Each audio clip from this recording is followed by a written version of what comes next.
நெல் கொள்முதல் ஈரப்பத அளவை 22% உயர்த்த மத்திய அரசு மறுக்கிறது என வேளாண் துறை அமைச்சர் MRK பன்னீர்செல்வம் குற்றம் சாட்டியுள்ளார்.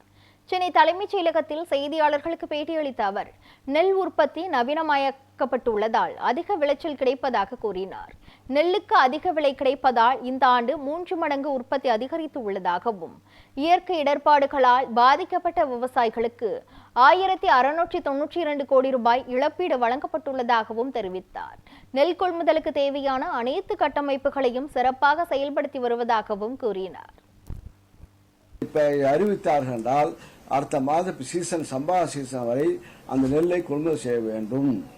இந்த ஈரப்பதம் அறிவித்தார்கள் என்றால் அந்த ஈரப்பதத்துடன் அந்த 22% தை மாசம், அதாவது இப்ப சம்பா பயிர் அறுவடை செய்கின்ற வரை அந்த விலை அவர்கள் கொடுக்க வேண்டும். அந்த கொடுக்க வேண்டும். அரசாங்கம் கொடுக்கவில்லை. என்ன காரணம் இருக்கு? அவங்க தான் கேட்கணும். இவர் தான் கேட்கணும். யார அண்ணாமலை தான் கேட்கணும். நெல்லை போய் எவ்வளோ அறிவாளி போயிருக்காங்க. நெல்லை ஏன் மழை வரம்புக்கு முன்னே அறுக்கிறாங்கதாங்கிறாங்க. காயும் பூவும் மறக்க முடியும்? அதுக்கு வயசு, தாளாக்கு வயசு, நெல் வயசு இருக்கிறது. இதை செய்ய வேண்டும். பாதிப்பை பொறுத்தவரையில் இப்போ நீரால் சூழப்பட்டது 2409. இப்போ 33% பாதிப்பு அடைந்தது 4893 ஹெக்டேர்.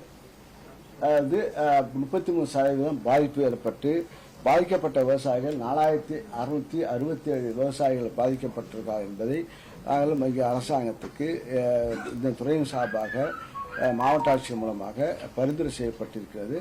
விரைவில் இழப்பீடு தொகை அதுக்குரிய அறிவிப்பார்கள், முதலமைச்சர் அறிவிப்பார்கள்.